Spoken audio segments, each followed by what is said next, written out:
Okay, am I on? Okay, I think I'm on. I'm working a new rig here, so I don't really know exactly what to expect. I'm looking through a mirror at the top of the cell phone.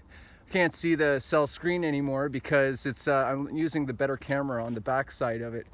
I got a bit of lighting. I don't know if it's coming through. I don't know if it's showing on my face or what, but this is kind of a beta test here. I'm actually gonna just do a couple of minutes, seeing as how we have Remembrance Day coming up tomorrow, just on dysmorphia, body dysmorphia. It's something I suffer with. It's not just psychological, it's physical. So, I mean, really the problem is that I put on a little bit of weight and my face becomes recognizable.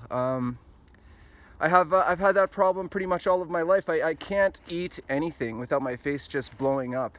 Anything that's out of line, so it could be salt, it could be refined carbs, it could be sugar, added sugar, it could be any kind of meat, dairy, whatever. It doesn't matter what it is. Oils, absolutely not. And if I eat too many calories, I'm in trouble again too. So, I mean, there's really no flex with me. My mother had a bunch of allergies, environmental sensitivities actually, and it was bad. I mean, I used to call her the canary because she couldn't be around any kind of chemicals or perfumes or anything like this, right? So if, say, there was a bunch of perfume in a department store, say Sears or Eaton's at the time, what would happen was that she would pass right out. She would drop like a sack of potatoes, and I'd have to drag her out like a corpse outside because she'd just be absolutely unconscious. It was like dragging a boulder out of there, and you know, we'd have to get her outside, and then once she was outside, her body would just start excreting all this perfume, the smells of these perfumes and what have you. It was almost like her body had sucked up all the chemical or whatever it was in the environment, and it would belch it out when I got her outside, and there'd be people standing around, and you know, all of this perfume would be just oozing out of her. It was truly disgusting, actually. And she would start to come to, slowly but surely. Okay, so I don't know what kind of, you know, Superman genes my dad had, but I didn't inherit a single one of those sensitivities. Okay, you know, I went for testing because I thought surely I must have celiac or something like that, because I swell up so badly, right? When I eat the wrong thing or whatever. So I went and got tested, and I don't have a single allergy. I barely reacted even to their control swab or their control pick, which sort of everybody reacts to. It's how they know, you know, like they compare everything else to that reaction. Barely even reacted to that. So, you know, my genes simply don't allow me to have any kind of allergy. I'm a universal receiver, AB positive in the bloodline. So I mean, it's about as good as it gets there. I mean, I can basically stick a straw in any single one of you people and end up with blood that works for me. I can take anyone's blood. I mean, you know, you're my own personal coconut. I could like tap into you and I could feed my own body with it. However, I did inherit something from the canary, and that's some kind of a sensitivity or sensibility of the body that you know, it reacts very badly to food, even though I'm not allergic to any of it. I have to be perfect. If I'm not perfect, then my body doesn't hold the composition it's supposed to. I don't look like people like to know me or see me, and they don't recognize me because I look like a different person. So that's a real struggle for me. I'm going to struggle with this, but I'm not going to let it stop me to do this podcast or this vlog or whatever it is that I'll be doing. I might be doing something like a podcast later. I've decided I'm just going to do it. Look, you know, if I have to wear a mask, I'll wear a mask. If I've got to, you know, completely conceal my facial features in order to feel better, I'm going to do that. And, you know, this day is coming before Remembrance Day, so I mean, we're talking like I am the guy who's got something to worry about Nazism. I get mistreated by fucking Nazis, and there's no doubt about that. One day I'm dating the town's beauty queen, and the next day, you know, I'm the old you know, leather boot or whatever that like everyone's happy to get rid of me. I've been at the top of the pile in a lot of ways, and I've been at the bottom of the pile. You know, I'm the top of my class in grades. As long as I apply myself, everything else being equal. You know, and at the same time, I get kicked out of university by Nazis. You know, ultimately, I won that lawsuit so I could go back. But why would I ever go back? I'm not going back to go to learn under a bunch of Nazis who can pull the plug on my academic career at a moment's notice and subject me to something like years of litigation in order to try to get back in and get back on the horse. It's not going to happen. So, yeah, so check. I don't know if I could get it on there. Anyway, yeah. So, oh, this is a lot heavier to carry than just the phone alone, I'll tell you that. Yeah, so I just wanted to talk about that, you know, the difficulty of it. It really is tough having something like dysmorphia.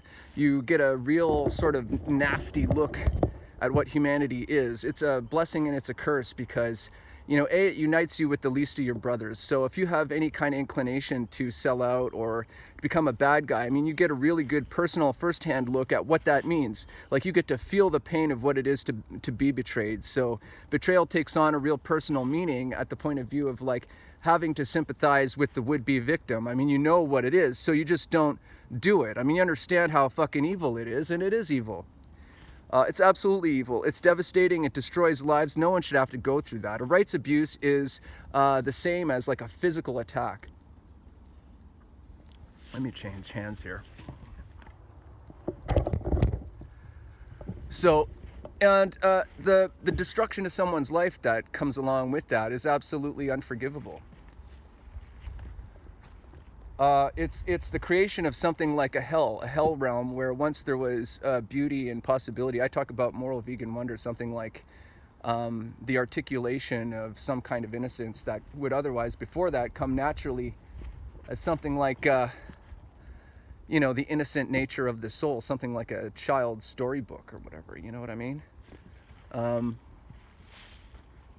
You know, all happy family playing along in a amicable, loving garden, you know, smiling animals, this kind of a thing. Imagine, you know, what that family, that farm would be like, you know, before the evil Nazi invaders came in and stormed the garden and destroyed the well of happiness and bliss that is the home of your soul. You know what I mean?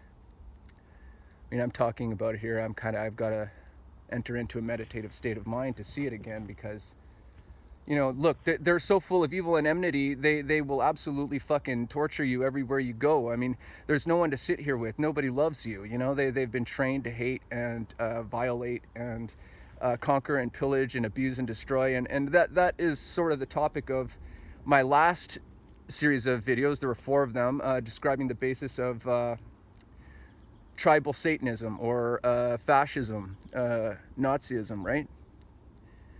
I talked about it in a sort of global context because it's a sort of heuristic kind of tribal sense of corrupt criminality, lying rulership that forms a tribalism that ultimately allows people to take over people's minds through deception and bribery and seduction and intimidation and terrorism and threat. And it ultimately is designed to profit a few people who are at the leadership, everyone else kind of being subordinated and enslaved, quite possibly, which is oftentimes their objective. We've seen it already in our recent history, just in the West here, with the slavery that came along with colonialism, both in the United States and Canada. Canada did the same thing to Native Americans and black people. I wouldn't even be surprised if some others, well, they did it to Asians, and they also did it to Italians, I'm sure, at one point. But yeah, so like let's take a thought about that going into Remembrance Day here. Fascism is not something that you fight abroad. It exists at home. There's homegrown version of it. There are white supremacists here that have established their claim to the long haul benefits and rewards of tribal Satanism that has established itself here. I'll be discussing tribal Satanism in more detail in the next videos after this discussion on dysmorphia, okay? Because it's pertinent and we have to understand it more fully than I had time to describe yesterday with that 4 video series. This is supposed to be one long video, but I kept running out of space here. Let me see what. I'm still recording. So, yeah, dysmorphia. Let's just kind of unpack that a little bit. What it's like. It's like, look, your best friend having a disease that, and he could be the best thing that ever walked the earth. He could be the coolest, most awesome, decent, insightful, loving person, born to be the son of love and all good things, and special in many ways. And yet, there's nothing really you can do about his fate and destiny in the world as it pertains to how people treat him. So, imagine it's the same thing if you're black in a white supremacist community, or, if you've got a disability of some kind or another that puts you out, or, makes you obviously different. The animals experience it every day. They experience the worst type of discrimination, man, nonstop. Like, look how much people care to consider their rights and their dignity, and whether or not they're okay. Their life is pure torture. I mean, it is what it is. I can't tell you how many tort cases I could have won had, this case taken anything like that seriously. This country had taken it anything like this seriously. They don't. They keep these matters out of the courts because it's a fascist country. I argue with my cousin. He's like, oh, it's a socialist country. It's a socialist country. Yeah, it's a socialist country in the way that, Nazi Germany was kind of a socialist country. Now that's a more extreme form, but it is in the same way. Look, they don't go around letting people like me win fucking tort cases or human rights cases for the sake of, say, remedying me or, liberating me from the confines and abuses of people who would take away my right to enjoy the very basic things of life that constitute a fair and free opportunity at life. Not opportunity, right to engage it freely. They don't do that. What they do is, like in my human rights cases, they take the ones that look really bad for the government. If they dump and bury it, it's going to look bad. You're going to release that information, and the state's going to look obviously corrupt in ways that could lead to organized union attacks one way or another on the state power institutions that they know have been corrupted. The posts have been corrupted, right? The people in charge are not doing the job that they're supposed to. The country loses its immune system. It's no longer responding to the plight of people who are filing grievances, applications indicating serious corruption in the land. Okay, I want to kind of just sort of move through this here. So no immune system, we're stuck with the cancer of Nazism. And here, meanwhile, we've got something like Memorial Day every year, and they're telling, oh, never again, all of this shit. Trying to reassure us. It's like the university. They have student rights documents, okay, that outline your rights. They have policy and procedure documents, internal tribunal procedure documents pertaining to conflict resolution. Okay? Informal and formal conflict resolution. And you know what? Guess how much of it they apply when the shit hits the fan, really? None of it. None of it. They apply the parts of their documents that empower them, but then they absolutely do not apply the parts of the documents that confine them or restrain them or restrict them or limit their powers. Here, let me just sit on a rock here for a minute. So that's the situation that we're in,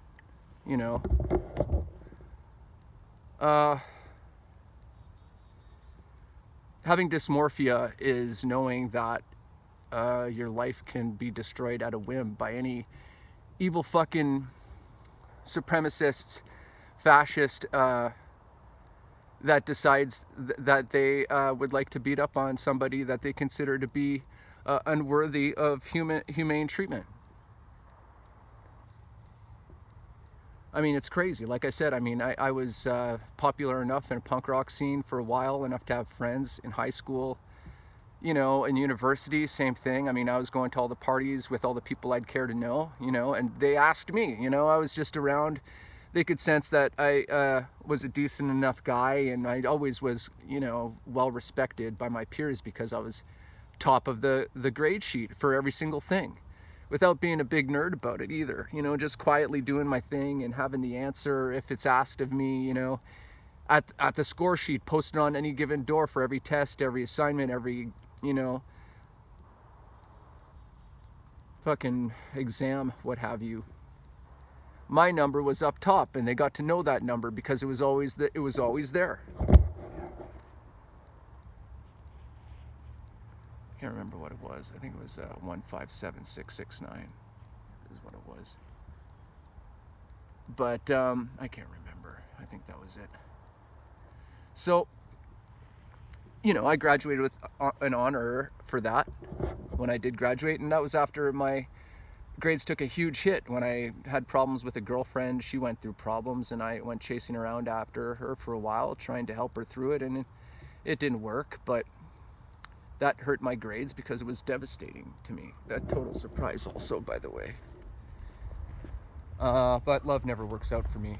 It's the one thing I say, look, I have a lot of I have a lot of powers of character and intellect to some degree. I mean, I'm sure everyone does. I'm not claiming to be special in that sense any more than human beings are, generally speaking. Our people are, our souls of an eternal kingdom are.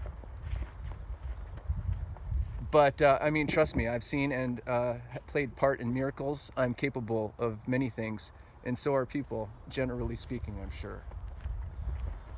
But love is not one of those. You know, knowing who to select, I'm terrible. I don't know. I cannot select a woman. Every time I've done it, it's been a huge mistake. I'd be better just to let the women love me en masse like they had at times, because that was the right answer, you know.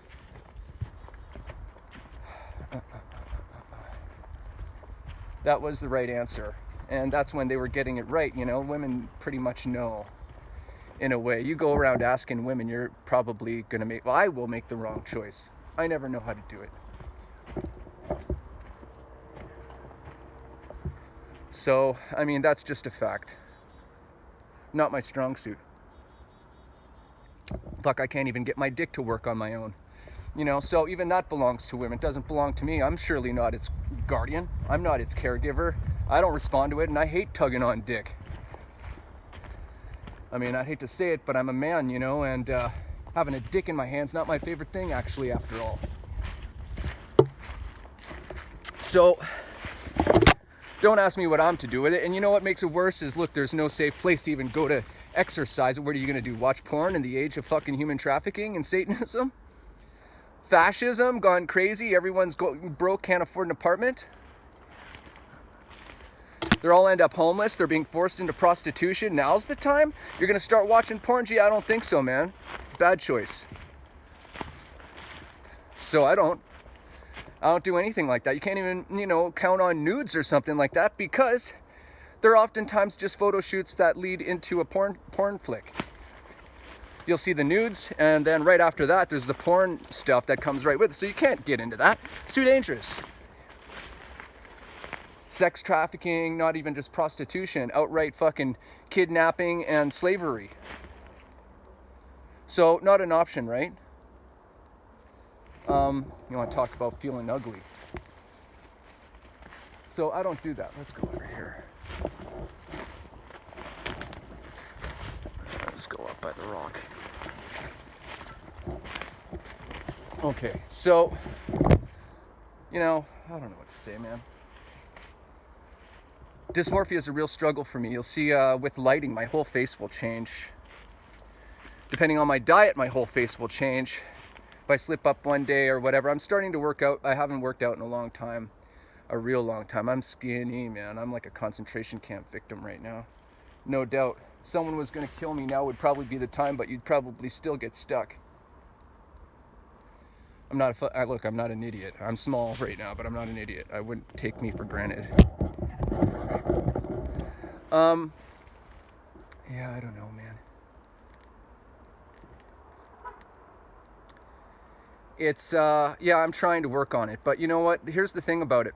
Is that, look, you're never who you are at your best at times, okay? That's what people would love to exploit. They come in when you're looking your best, you've got the cash, everybody loves you, you know? They want a piece. They want a piece. Back to kind of what we were talking about with the last few videos. You know what I mean? They exploit life. They don't care. They don't revere. They don't love it. That's an Om thing to do. That's a meditative tree of life kind of thing to do. And people who are like that do that. Okay? But people who aren't, and they're about Nazism and everything else, this sort of thing, they come and use and exploit and abuse life.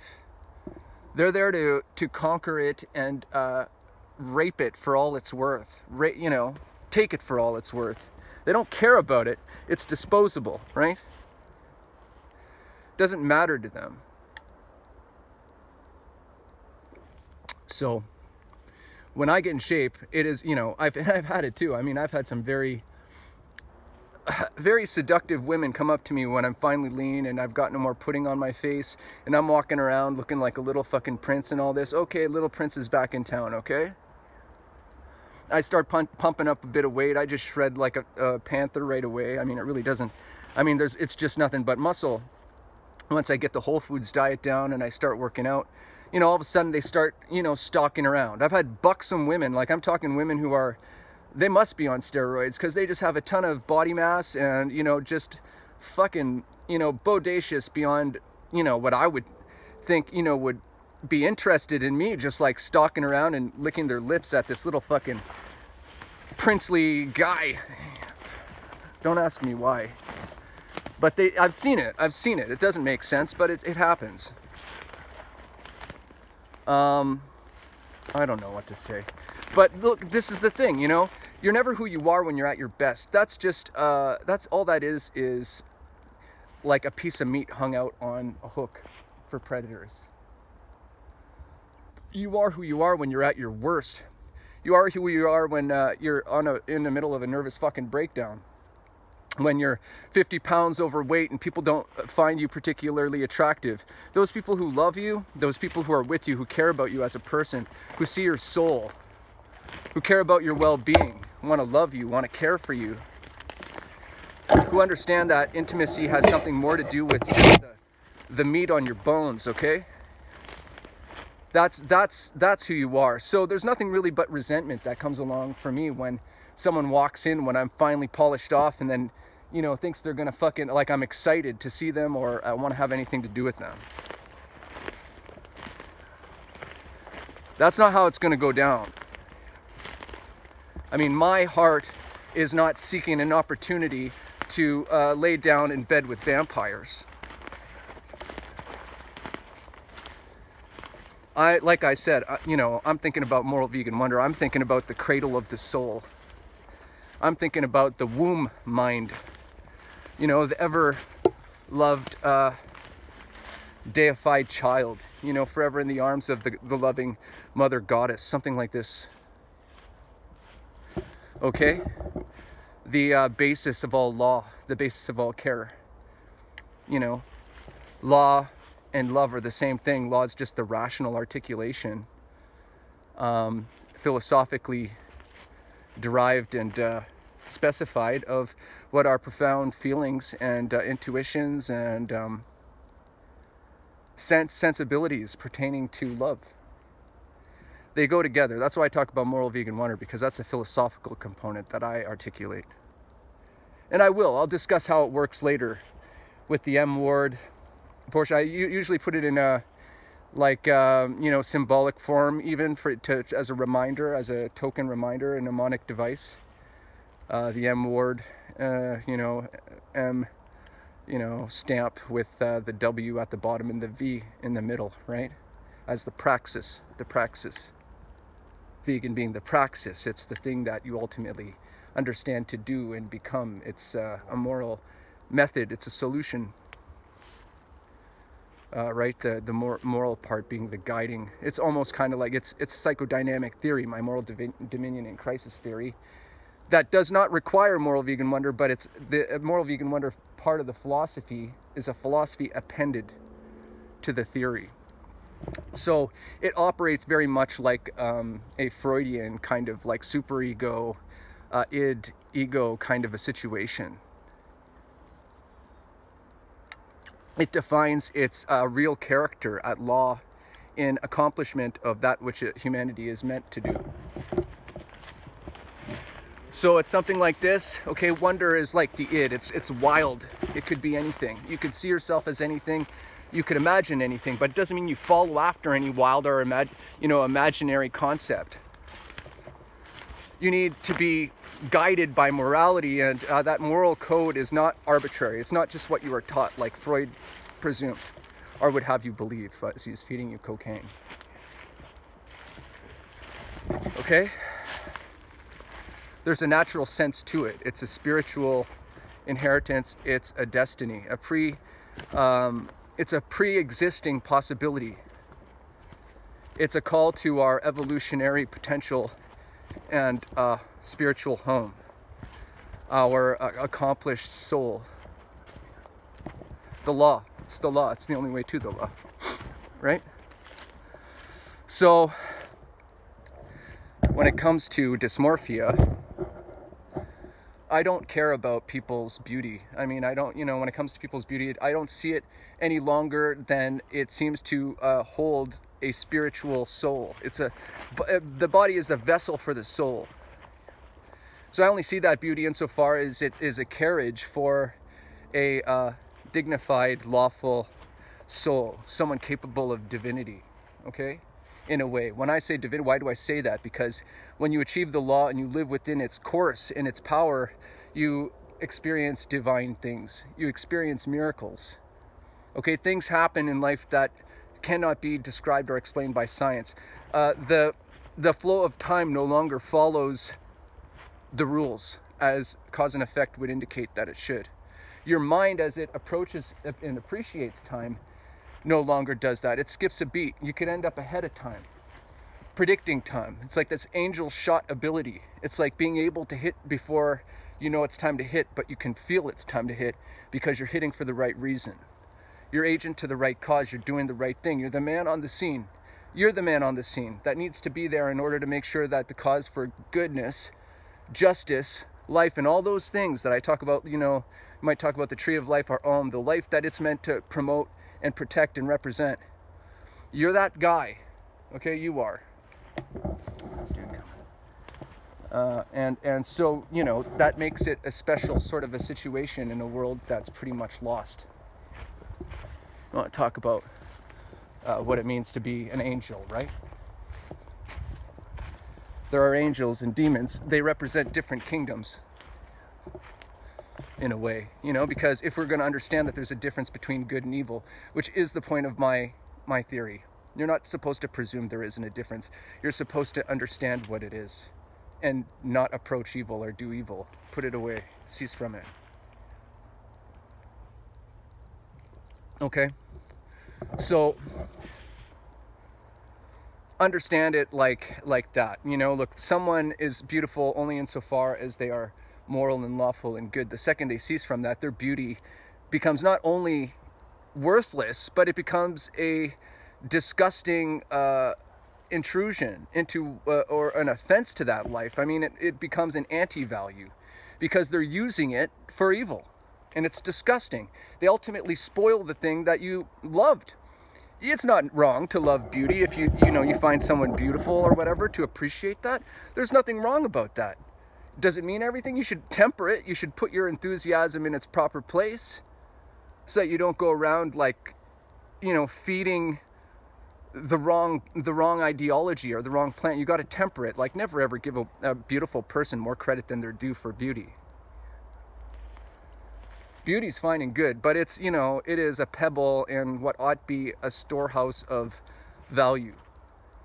You have to understand what things are actually needed that matter. So, never compliment a good-looking person too much. Have some fucking self-respect. I mean, it's not worth more than you think. Or it is worth less than you think in a lot of instances,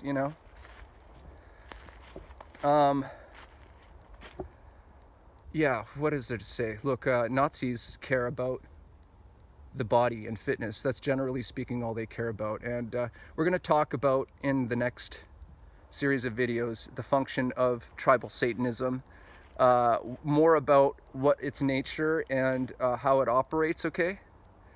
And that should be a decent series of videos. But be sure, look, I have dysmorphia. It's bad, you know. It makes, you know, it's something I struggle with, because this man deserves to feel better about himself than he does every day. He doesn't want to look in the mirror and have that struggle. He doesn't want to have that pain of knowing that it doesn't matter what he does, how loyal he is, and he is loyal to a fault. I brought him through war, and he kept following even when he was broken. He was broken before the war even began, and then I dragged him fucking 10 years further into it.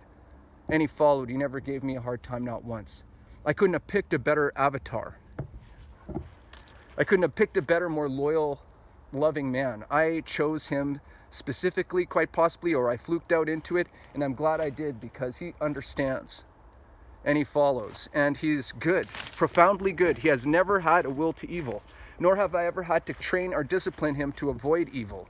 He's happily, submitted to the cause of good, and to the moral quest, and to principle and character. And we'll talk about character in my moral dominion and crisis theory of personality, because the inclusion in my theory that's different from Jung and extended and corrects Jung is the characterizing personality types that relate, and they're very simple. It's not like groundbreaking, like you never know it, but it constitutes a proper accounting of the dynamics of the mind and the personality as it pertains to character, which is something he never did. He talked about personality types as being and the functional dynamic being like extroverted, introverted, thinking, intuiting, feeling, sensing, which are functional dynamics. They don't tell you who someone is. They just tell you how they tend to like to engage the functions of the self as they might know reality. It doesn't qualify as anything. It's not a qualifying statement. It's a functional one. Mine are qualifying. So we'll get into talking about that. But one thing's for sure, how you fucking look does not qualify a man, and it does not define a man. And never ever believe it when they tell you that it is, because today you look one way and tomorrow it can be totally different. But the enduring and constant thing is the quality of your heart and your soul and your commitment to the cause, to goodness. Never ever let them turn you into a fucking Nazi, okay? And we'll get into that in a little bit. Maybe I'll talk about dysmorphia a little more in the future, but for now I'm gonna let it go. I've got to do some shopping. I got to get some stuff, so out.